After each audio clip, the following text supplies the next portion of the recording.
핵을 쥐고 있는 이낙연이 진짜 너무나 화가 났기 때문에 이 사건이 수면 위로 다시 드러나 큰 이슈를 몰고 있다라고 생각을 해요.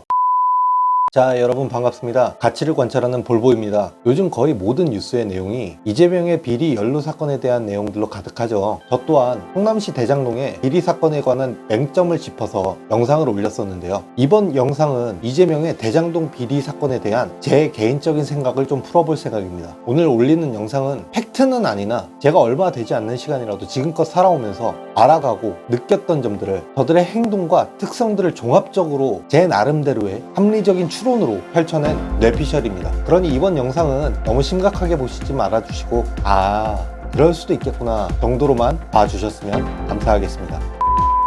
여러분은 이상한 점을 느끼지 못하셨나요? 저는 왜 갑자기 화천대유 이슈가 터지고 일사천리 속전속결로 이재명이 이꼬라지가 나고 있는지, 갑작스럽게 생겨난 비리 사건도 아니고 과거에 살짝 수면 위로 드러났다가 조용히 덮어졌던 사건이 왜 갑자기 수면 위로 드러나 이 시기에 이슈가 되었는지 여러분은 이상하지 않으십니까?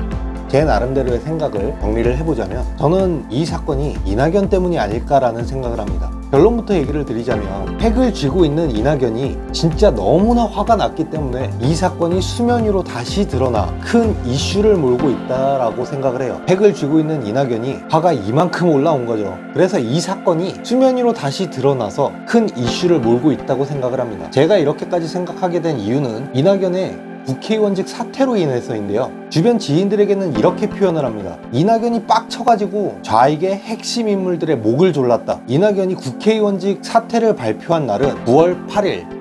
이 시기가 이낙연이 배수의 진을 칠 만큼 급한 상황도 아니었고 타이밍이 적절한 시기도 아니었지만 이낙연이 화가 많이 났기 때문이라는 것은 분명하다고 생각합니다. 이 사건이 터지기 직전인 8월 말 9월 초 그때쯤을 생각해 보시면 양정철부터 해서 거의 모든 민주당 핵심 인물들이 이낙연을 퇴물 취급을 하면서 죄다 이재명 캠프에 참가해버렸고 이낙연과 이재명의 지지율 스코어 차이가 더블 스코어로 벌어진 상황까지 갔었죠. 원래는 이낙연을 밀어주기로 했는데 아주 개망신을 준 거죠. 만일 이낙연이 빡쳐서 이걸 터트리게 되면 죄다 죽는 상황이 올까봐 문통이나 이해찬 등 핵심 좌익 인물들이 이재명을 수장시키려는 수작이 시작된 것이 아닐까라는 의심을 하고 있습니다. 여러분들도 들어보지 않으셨나요? 약 1년 전쯤에 민주당의 대선 후보를 두고 이낙연이니 이재명이니 둘 중에 누가 나올까라는 말에 사람들의 관심 사이에서는 이런 말들이 속속 오고 갔습니다. 이재명은 대선 못 나온다. 이낙연 등 NL 주사파들이 가만두지 않을 것이다. 자, 만일 화천대유가 문제가 되려 했다면 영화 아수라는 이재명을 모티브로 한 영화다 라는 찌라시가 돌 정도로 수면 위로 올라왔던 이 문제가 터져도 오래전에 터졌어야 하는 거 아닐까요?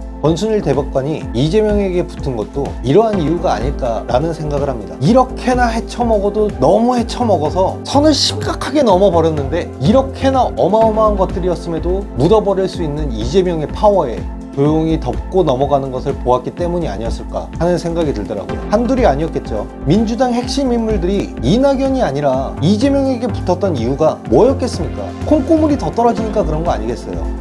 민주당 예하 이재명의 주변 인간들도 더 헤쳐먹었으면 더 헤쳐먹었지 이재명보다 적게 처먹진 않았을 테니까 서로 암묵적으로 인정을 해줬었겠죠. 당시만 해도 순탄하게 흘러가던 이낙연은 꽃가마만 타고 가면 될 줄 알았는데 꽃가마는 고사하고 자기 텃밭 전라도에서마저 이재명에게 처참히 발리고 나서 완전히 뚜껑이 열린 게 아닐까요? 이낙연의 스타일대로 분명히 직설적으로 표현은 하지 않았을 것이고 국회의원 사퇴 카드를 던지면서 문통이나 이해찬에게 경고를 날린 거고 이 능구렁이가 자기에게 걸림돌이 되는 인간들을 어떻게 처리했는지를 보면 사퇴 카드 뒤에 만지작거리고 있는 게 문통이나 이해찬은 뭔지를 알고 있었을 겁니다. 그래서 이재명이 경선에 승리하게 되는 것을 목숨을 걸어서라도 막아야 할 상황이 왔으니 이낙연의 국회의원 사퇴 카드를 던지자마자 이 사건을 다시 수면 위로 끌어들여서 KBS가 직접 다룰 정도로 재조명시킨 것이 아닌가 하는 것이 저의 뇌피셜입니다. 화천대유는 누구 것입니까? 라는 댓글 릴레이가 펼쳐지며 전방위적으로 숨 쉴 틈 없이 터져나와버린 이 상황,